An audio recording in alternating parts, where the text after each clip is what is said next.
ये स्टोरी शुरू होती है जब मैं घर से गुस्से में बड़बड़ाते हुए निकल आया था और बस स्टैंड की तरफ आगे बढ़ने लगा। मैं मन ही मन बड़बड़ा रहा था, पता नहीं कितने पैसे छुपा के रखे हैं, लेकिन मेरे लिए एक बाइक नहीं ले सकते। अब मैं यहाँ से चला जाऊँगा और तब तक वापस नहीं आऊँगा जब तक मैं खुद के पैसों से बाइक नहीं खरीद लेता। इतना सोच ही रहा था, तभी मेरे पैर में मुझे कुछ चुभने का एहसास हुआ। नीचे देखा तो समझ आया कि जल्दबाजी में पापा के जूते पहन आया हूँ। उन जूतों में कील उभरी हुई थी जो मेरे पैर में बार बार घाव किए जा रही थी, लेकिन उस समय गुस्सा अधिक था तो मैं बड़बड़ाते हुए आगे बढ़ गया। एकाएक मुझे याद आया कि मैं पापा का पर्स भी साथ ले आया हूँ। मेरे खुराफाती दिमाग में एक ख्याल आया, क्यों न आज पापा का पर्स चेक किया जाए, जिसे आज तक उन्होंने किसी को हाथ तक नहीं लगाने दिया था। पता नहीं कौन सा खजाना छुपा है इस पर्स में जो किसी को हाथ नहीं लगाने देते थे।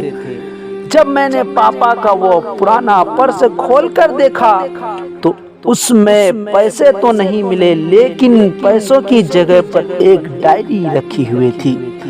तब मैंने सोचा, ओह, तो यहाँ खजाना छुपा रखा है। मैं समझ रहा था कि यहाँ पापा ने लिखा हुआ कि किससे कितने पैसे लेने हैं और किसको कितने पैसे दिए हैं, लेकिन मैं गलत था। जब मैंने उस छोटी सी डायरी का पहला पेज खोलकर देखा तो वहाँ पर जो लिखा था वो थोड़ा सीरियस कर देने वाला था।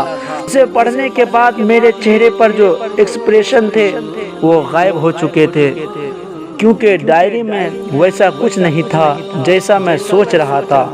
वहाँ पर उन पैसों का हिसाब लिखा हुआ था जो अलग अलग कामों के लिए अलग अलग लोगों से उधार लिए थे। उस लिस्ट में कंप्यूटर के नाम पर भी पैसे लिए गए थे। कुछ यूँ लिखा था, 50,000 बेटे के कंप्यूटर के लिए। ये वही कंप्यूटर था जिसे मैं आज तक यूज़ कर रहा हूँ, लेकिन मुझे ये पता नहीं था उस कंप्यूटर को खरीदने के लिए पैसे कहाँ से आए थे। लेकिन आज पता चल रहा था। मुझे आज भी याद है जब मैंने पहली बार कैमरे के लिए जिद की थी, जो मेरे पापा ने मुझे 2 हफ्ते बाद मेरे बर्थडे पर लाकर दिया था, जिसे देखकर मैं बहुत खुश हुआ था। और मुझे खुश देखकर मुझसे कहीं ज़्यादा अगर कोई खुश था तो वो थे पापा। अब मेरे चेहरे से गुस्सा एकदम गायब हो चुका था। जब मैंने आगे का पन्ना पलटा तो वहाँ पर 6 लिखी हुई थी। तभी मुझे माँ पापा की कही बातों भी याद आ रही थी कि कैसे माँ जब कहा करती थी पापा से, अब तो जूते पुराने हो गए, नए ले लीजिए, तो पापा अक्सर ये कहकर टाल दिया करते थे, जूते अभी और चलेंगे, अभी कुछ दिन पहले तो लिए थे। मुझे आज समझ आ रहा था कि कितने दिन और चलेंगे। साथ ही साथ ये भी समझ आ रहा था कि पापा पर्स को क्यों छुपा कर रखे थे। तभी उस डायरी को पढ़ते हुए बस स्टैंड पर पड़ी बेंच पर आकर बैठ गया। अब उस डायरी का आखिरी पन्ना बचा हुआ था। उस पन्ने को जब मैंने पलटा कर देखा तो वहाँ कल की डेट लिखी हुई थी। तारीख के नीचे लिखा हुआ था 50,000 रुपये बाइक के लिए। बस इतना पढ़ा और दिमाग सन्न रह गया। अब मेरे मन में कोई शिकवा गिला नहीं बचा था, बस मेरी आंखों से आंसू चले जा रहे थे। मुझे आज तक नहीं पता तब मैं क्यों रोए जा रहा था। अब मैं जल्दी से घर की तरफ भागा, लेकिन जूतों की वो कील पाँव में अब तक घाव बनाने में कामयाब हो चुकी थी। मैंने जूतों को रास्ते में ही निकाल कर फेंक दिया और भागते लड़खड़ाते हुए घर जा पहुंचा, लेकिन पापा घर पर नहीं थे। मैं समझ गया वो कहाँ थे। मैं सीधा पास वाली बाइक एजेंसी की तरफ भागा।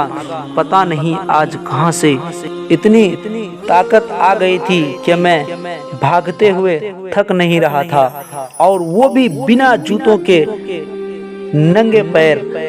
जैसे तैसे मैं बाइक एजेंसी पर पहुंचा। पापा वहीं थे। मैंने पापा को दौड़कर गले लगा लिया और मेरी आंखों से आंसू रुकने का नाम ही नहीं ले रहे थे।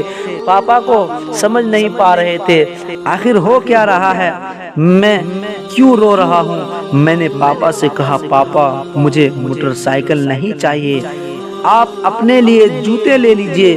अब आज से मैं जो करूँगा अपनी मेहनत से अपने बलबूते पर पढ़ कर करूँगा। दोस्तों, बस इतनी सी थी ये कहानी। जो अपने बच्चों से उन्हें बिना जताए छिपकर प्यार करता है, खुद की इच्छाओं को मारकर बच्चों के लिए सपने देखता है और उनकी खुशी में ही खुश हो जाता है। मुझे नहीं पता कि आप अपने पेरेंट्स की इज्जत करते हो या नहीं, लेकिन अगर आपके पास पेरेंट्स है तो आप बहुत खुश नसीब हैं, क्योंकि इस दुनिया में बहुत से लोगों को तो पेरेंट्स का प्यार भी नसीब नहीं होता। अंत में मैं यही कहना चाहूँगा कि माँ बाप की भावनाओं का सम्मान करें।